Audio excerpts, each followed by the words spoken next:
They're scheduled to come back any minute now. We'll open up for more public comments on the Rays Stadium, and then they will take their final vote. We're waiting for that. We have, from the morning show, Aaron Jacobson, who is there standing by. He'll be live with me after the vote is made. And then we've got the Hillsborough County Commissioners voting tomorrow. That is where we are. I'm not going to say any more. I don't want to jinx anything. It's been over 20 years. We've waited this long, and we're down to this. And we are your Tampa Bay's home for Rays Radio. We are Tampa Bay's home station with sports talk here on 95.7 FM, AM 620, WDAE. So we're waiting, just like you. And as soon as it happens, we'll go live with Aaron Jacobson, who is standing by at Tampa City Council. All right, we are going to go back to the phone lines. I'm going to play you Ronde Barber. Also taking in quite a few texts. We're getting a lot of texts coming in about the Rays, and somebody mentioned that, no, there's no way they're going to go ever to Orlando if this doesn't go down and all that. I'm not going to go there. But I just mentioned that I remember sitting at that ballpark at Disney's Wide World of Sports a long time ago, taking a break from Buccaneers training camp coverage and watching young Rocco Baldelli. And I just have a texter here. We saw Carl Crawford playing for the Orlando Rays at Disney's Wide World of Sports 20 years or so ago. How about that? All righty. Rays are off tonight. They will be back tomorrow night at Tropicana Field, taking on the Padres. It's going to be Shane McClanahan. Now, Shane McClanahan, okay, 9-6 with a 3.10 ERA. Shane McClanahan at the Trop, he is 7-1 at home with a 2.32 ERA, so he is very, very good. Padres righty Casey Mize is going for San Diego, so we got that. Nothing really new with the Bucs and Jaguars. They had 2 days of the controlled scrimmages, and now they're going to play the final preseason game tomorrow night. No starters are going to play. If you didn't hear, Reuben Bain Jr., he is out, but not serious. It's a sore shoulder. It's the AC joint. Should be good to go for opening day against Burrow and the Cincinnati Bengals. Tristan Wirfs, feeling real good. They're easing him back in. He said he is going to be ready full go week 1 against Burrow and the Cincinnati Bengals.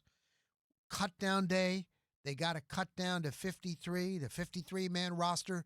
That will take place by Sunday at 6 p.m. After the game, you're going to see cuts Saturday.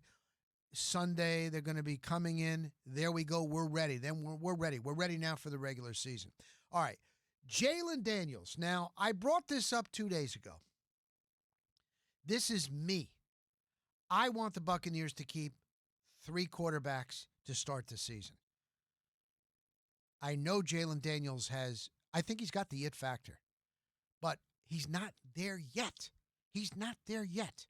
Why don't we bring in the Hall of Famer, the great Ronde Barber? This is from the Ronde Barber show. This is from yesterday's show. Now, this is Ronde, what he thinks. Set it up for me, Tim. What are we going to hear with Ronde Barber on this one? Yeah, so Ronde Barber talks about how Jalon Daniels is physically talented, but there are some negatives to him as it stands right now. And it's nothing bad. It's just, hey, this is what, we know to be true, at least to this point. Okay, so you got to listen to this. And again, this is coming from Ronde Barber. He's in the building. He talks with Jason Light. He talks with the coaches. He watches film there.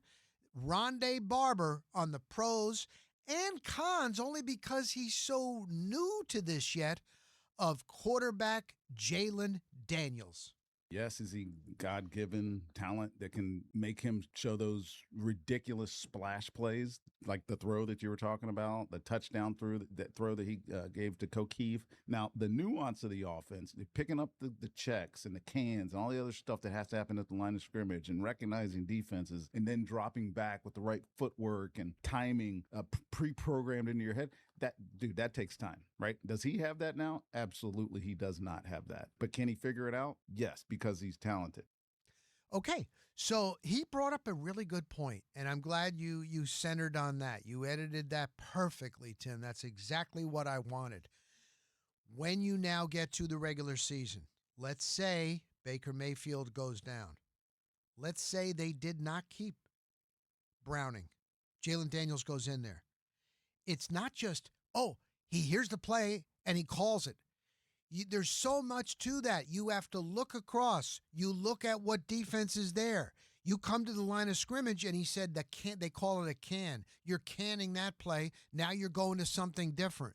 You got to get your guys in the right position. You got to drop back. You got to have the right footwork. Like, there's a lot more to it than just this vanilla game planning, offense and defense from preseason games. And Ronde said, is he there yet? No. Now, he also went on further to the clip saying, does he believe that he will have that? Yes, he does, because he's intelligent. And he also was talking about what he and Gruden were talking about when they were talking about Jalon Daniels, the fact that this kid played 4 full years in college. Like, he's got a lot of experience under his belt, but still not quite there yet. All that goes into it in a regular season game with your Tampa Bay Buccaneers. So, based on that, do you that are listening to me today, do you believe that the Buccaneers should make Jalon Daniels his number 2 guy? Because right now, Baker's okay. Baker's not hurt or anything like that. And just go with that. He is going to be watching from the sidelines. He'll probably put on the headset so he can hear the whole game and how it's going. I say it's a little too early for that for me. What about you, Tim? Where are you with Jalon Daniels right now, and based on what you heard from Ronde? Yeah, as I said it yesterday, or not yesterday, we were off yesterday. As I said on Tuesday, Jalon Daniels is extremely talented. I think we can all agree on that. And what he's able to do when the play breaks down, rolling out, throwing on the run, having the arm strength, being able to read his assignments, going from his first read, second read, third read, the patience he had, it's great. I love it. But are you saying, am I comfortable with him backing up Baker Mayfield, and with Baker Mayfield's injury history, that he's the next guy in line? No, I am not ready to say that. I would still rather a veteran. In Jake Browning has his issues. We're all aware of that. But I would much rather have Jake Browning in, as it stands right now, as the number 2 guy than Jalon Daniels. Yes, I want Daniels on the roster, but he needs time. And I agree with Ronde. He'll pick it up. He'll understand that. He's a smart guy, but it just takes time. Being in the heat, at the fire that is an NFL regular season, and that maybe very, very far down the road, postseason game, let's just let the kid sit and develop. It's okay. Now, would you keep 3 quarterbacks? I mean, based on the roster as it stands, I would. I don't think the only position I would go out of my way to have more guys than usual right now would be cornerbacks, just because we have no freaking clue what is going on in that DB room in terms of the injuries, in terms of, how well they're going to play. Other than that, I would. I think that we know who the wide receivers are. We know who the offensive linemen are. We know who the tight ends and running backs are going to be. So let's not overextend ourselves. And there we go. Jalon Daniels, I think, has a spot on the 53-man roster.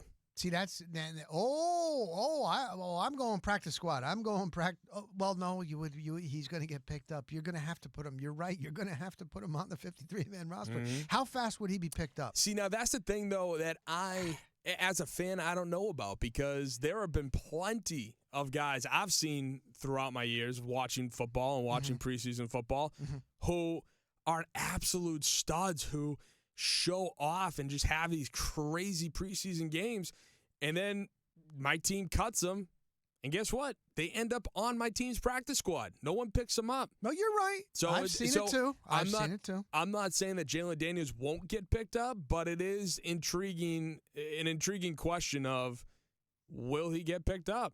Even though he has performed. I think he will, Tim. I think he will. He's led 2 touchdown drives. Bowles mentioned that. Here's the other thing, too. Ronde went on to say that they're at a crossroads because Browning's got the experience, okay? The things that he just mentioned, being able to read the defense, once he gets the play call, putting the guys in the right position, there's a lot to it. Okay, yes. He has that over Jalon Daniels. But when the pocket breaks down, Daniels can get out of it. Browning can't. So there is that. He also can throw on the run. He avoids. How about that spin move that he put? Like, you can't teach that. He does have that. That is a factor. So I say keep all 3 quarterbacks. Let's see more from Browning. We'll see more from Day. I would assume we'll see Jalon Daniels unless they don't want to make sure and they go with Browning and Connor Bazelak. I don't know. I could see Jake Browning getting a lot of play on Friday. And maybe even Bazelak and not even play Jalon Daniels so he doesn't get hurt or still play him and let him get more of his feet wet. I would actually, how I would play it right now, I would like to see Jalon Daniels get the start, maybe for a quarter. Maybe, depending on how the other team that's interesting pulls their, quote unquote starters, which would probably be second stringers. Right. I would like to see Jalon get the start, see how he does, because he's ended both of the games. So that's why I want him to go out first. Then I would have Browning go for a quarter and a half, and then finish it off with Bazelak. Just to here it is. Okay, you know what? I was just thinking this. Like, I remember back in the day where Sam Weiss, when I first came to this market, Sam Weiss was the coach, and he would try these things, Tim, where he would have the starters play the first quarter, and he would have the backups play the second quarter, and then he would have the starters come out in the third quarter after being cold, and then they would play the third quarter, and I don't think anybody since then has ever done that. So it was a little bit different, but I'm just laughing thinking about that. All right, more of your calls. We're 888-388-0957. Again, I like to go slower. We like newer callers on the Nick Wise Show here on the drive. And T-Kraz is on the drive, but it's 888-388-0957, and you can text in at 82945. A lot of Daniels. Daniels should be number 2. If it's a break-it year for Bowles, there's no time to play safe. Browning is safe. Browning should be practice squad, if nothing, and open up a roster spot for another position. Here's the thing with Jake Browning. He's got 4 years NFL experience. You can't just put him on the practice squad. You'd have to release him. He's got to clear through waivers. And then maybe they could bring him back. Here's another one. Sign Daniels to the 53-man roster. He will be inactive for all games, but still will dress because of the new emergency quarterback rule, which doesn't count against your active Bucs. Don't play Daniels. No need to have any tape on him. Protect him. Hide him from the practice squad. All right, we'll continue. I'm Rock Raleigh in for Nick on WDAE.